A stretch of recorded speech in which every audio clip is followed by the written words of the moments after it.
رسول خدا نے حدیث ثقلین میں ارشاد فرمایا کہ میں تمہارے درمیان میں دو گران بھار یعنی دو بھاری چیزیں چھوڑ کے جا رہا ہوں، ایک قرآن اور ایک میری اطرت، اور جو ان دونوں کو تھامے گا وہ حوض کوثر میں مجھے چاہ کے ملے گا۔ یعنی اب جو قرآن کہتا ہے وہی اہل بیت کرتے ہیں، یعنی جو اہل بیت کرتے ہیں وہی قرآن نے کہا ہے۔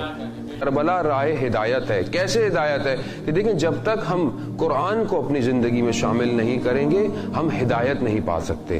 اگر ہم بولیں گے نہیں ہم ذکر اہل بیت کرتے رہیں اور زندگی کے اندر ہماری قرآن نہ ہو، تو یہ بالکل متضاد یعنی اپوزٹ بات ہے۔ ایسا ہو ہی نہیں سکتا کہ آپ ذکر اہل بیت کریں اور قرآن نہ ہو، یا تو پھر اہل بیت کو نہیں سمجھے یا پھر ہم قرآن کو نہیں سمجھے۔ میثب ابن تمار کو خلیفہ وقت نے کہا کہ علی کی مدح کرنا چھوڑ دو، تو میثم نے کیا جواب دیا تھا؟ میثم نے کہا کہ کیا میں قرآن کی تلاوت چھوڑ دوں؟ جنگ جمل میں مولا نے یہی تو فرمایا تھا کہ تم ان خالی ڈبوں کو جو نیزوں میں اٹھائے ہیں اور قرآن سمجھ کر تم کہاں گمراہ ہو رہے ہو؟ ارے میں ناطق قرآن ہوں، جو میں تمہیں کہہ رہا ہوں اس پر عمل کرو۔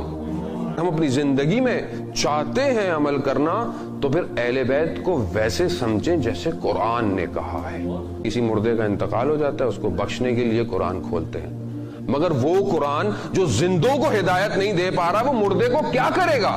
قرآن میں ارشاد فرماتا ہے پروردگار بسم اللہ الرحمن الرحیم الف لام میم ذالک الکتاب لا ریب فیہ ھدی للمتقین، کہ شک نہیں ہے کہ یہ وہ کتاب ہے کہ جو متقین کے لیے ہدایت ہے۔